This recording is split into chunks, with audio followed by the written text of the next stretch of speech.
غصہ نہ کرو.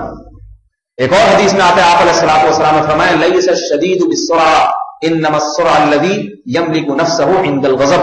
فرمایا پہلوان وہ نہیں ہے جو دوسروں کو پچھاڑ, انما الشدید الذی یملک نفسہ عند الغضب.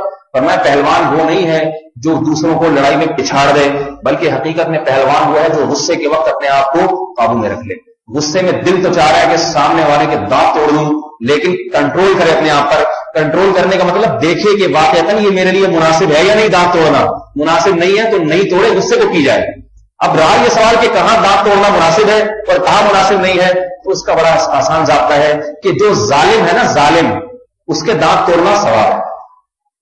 ڈاکو پکڑا, غصہ آ رہا ہے, آپ کو سب چیزیں توڑنے کی اجازت ہے. سمجھ میں آ رہی ہے بات؟ ایسا نہ ہو کہ ڈاکو پکڑا, آپ کو غصہ آ رہا ہے, آپ نے بیان سنا کبھی, اصل تو وہ ہے کہ کنٹرول کرے انسان. ٹھیک ہے, کنٹرول کرنے کا مطلب یہ کہ یہ اور مزید آپ اسے 8-10 آدمی قتل کرنے کا موقع فراہم کر رہے. ڈاکو پکڑ لیا, مارنے جان سے اس کو. ویسا ڈاکو جس کے پاس اسلحہ بھی ہو, اسلحہ نہیں ہے اس کو اجازت نہیں ہے مارنے کی. کوئی دہشت گرد پکڑا گیا جو دھماکے کرتا ہے اور اس قسم کی حرکتیں کرتا ہے, جیسے آج کل دہشت گردی چل رہی ہے ہر جگہ. پکڑا گیا, چھوڑے نہیں اس کو. یہاں پر غصہ جاری کرنا ثواب ہے, عبادت ہے. سمجھ رہے بات کو کہ نہیں سمجھ رہے؟ اور کہاں حرام ہے؟ بیوی بچوں پہ, والدین پہ. والدین پہ تو سر سے اجازت ہی نہیں ہے. والدین کے بارے میں تو وقفظ لہما جناح الذل من الرحمہ, ذلت سے اپنے رحمت کے بازوؤں کو ان کے سامنے جھکا کے رکھنا ہے, وہاں تو اجازت ہی نہیں ہے. اور بیوی بچوں پر بھی ایک حد تک ذرا سی بات پہ. اور دیکھیں ایک چیز تو بہت زیادہ کامن ہوتی چلی جا رہی ہے, اس سے بہت افسوس ہوتا ہے. لوگوں کے فون بھی آتے ہیں کہ غصے میں زبان پہ کنٹرول نہیں کرتے, طلاق پہ کنٹرول نہیں کرتے. آج کل جیسے ہی زیادہ غصہ آئے نا, طلاقیں نکالنا شروع کر دیتے ہیں. ایک صاحب کا فون آیا, ابھی قریب ہی کی بات, کہنے لگے کہ میں بس جھگڑا ہوا, اور بلکہ کل کی بات ہوگی میرا خیال, جھگڑا ہوا اور طلاقیں نکال دی. اب رو رہے ہیں, پریشان ہے ٹیلی فون پہ کہ میں کیا کروں, مجھے کوئی حل بتائیں. میں نے کہا کوئی حل نہیں, ختم ہو گیا بات. کہ میں بہت غصے میں تھا, میں نے کہا اگر چاقو مار دیتے تو حل ہوتا ہے اس کا؟ پھر ہے بھائی, ہاتھ میں بندوق ہوتی, گولی چلا دیتے تو کوئی حل ہوتا ہے اس کا؟ کوئی یہ کہتا ہے ڈاکٹر صاحب کہ اس کو زندہ کریں کیونکہ اس نے تو غصے میں گولی چلائی تھی.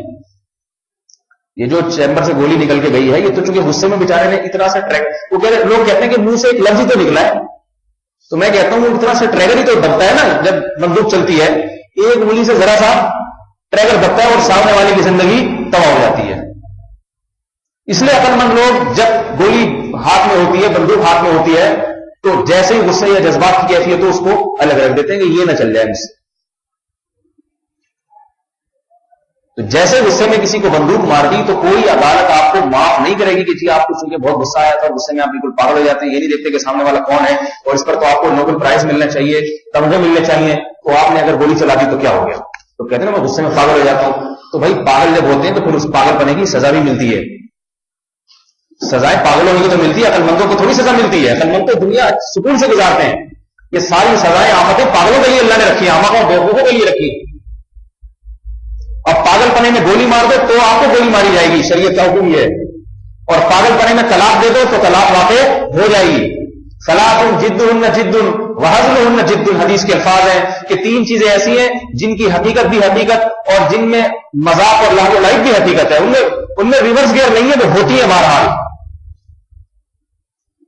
تو شادی شدہ حضرات, کیونکہ میرے پاس فون بہت زیادہ آتے ہیں, میں ہر 2-4 ہفتے کے بعد اس موضوع کو اس لیے ریپیٹ کرتا ہوں آپ لوگوں کے گھروں کو بچانے کے لیے.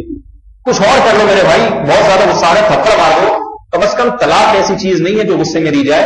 اس میں سلو مشورے کے بعد لوگوں سے مشورہ لے کے بھئی یہ میرا اس خاتون کے ساتھ گزارا نہیں ہو رہا ہے, اس کا میرے ساتھ گزارا ہو رہا ہے, علیحدگی اختیار کرنا چاہتے ہیں. جیسے قرآن نے طلاق کا طریقہ بتایا, وَإِنْ خِفْتُمْ شِقَاقَ بَيْنِهِمَا فَبَعَثُوا حَكَمًا مِّنْ أَهْلِهِ وَحَكَمًا مِّنْ أَهْلِهَا. فرمایا میاں بیوی کے جھگڑے حل نہیں ہو پا رہے, روز لڑائی دنگا فساد ہو رہا ہے, تو اللہ فرماتے ہیں کہ نہ طلاق نہیں, پہلے کچھ اور کام ہے. وہ یہ کہ ایک مرد اس کے لڑکی کے خاندان کا, ایک مرد لڑکے کے خاندان کا, دونوں مل بیٹھ کے پہلے غور و فکر کریں غلطی کس کی ہے. اگر اصلاح چاہیں گے تو اللہ ان میں جوڑ پیدا کر دے گا. اور اگر پھر بھی نہیں ہو رہا پھر ہے طلاق, اور اس میں بھی صرف کتنی, ایک طلاق, ایک سے زیادہ دینے کی اجازت نہیں ہے. لیکن محترم تو چونکہ غصے میں پاگل ہو جاتے ہیں, محترم کو تو غصے میں دانت توڑنے آتے ہیں, سر پھاڑنا آتا ہے, تو ان کے لیے زبان کی نوک پہ طلاق رکھی بھی ہوتی ہے. نکال دیتے ہیں، پھر فوراً جب غصہ ٹھنڈا ہوتا ہے پھر فون کرتے ہیں مفتی صاحب کو، مولوی صاحب کہتے ہیں ختم ہو گیا، تو پھر اہل حدیث سے جا کے فتویٰ لے آتے ہیں۔ آئی بات سمجھ؟ وہ حضرات بھی اللہ ان کو ہدایت دے بیٹھے ہوئے ہیں فوراً بیوی حلال کرنے کا فتویٰ دینے کے لیے۔ نہیں آ رہی میرا حال بات سمجھ؟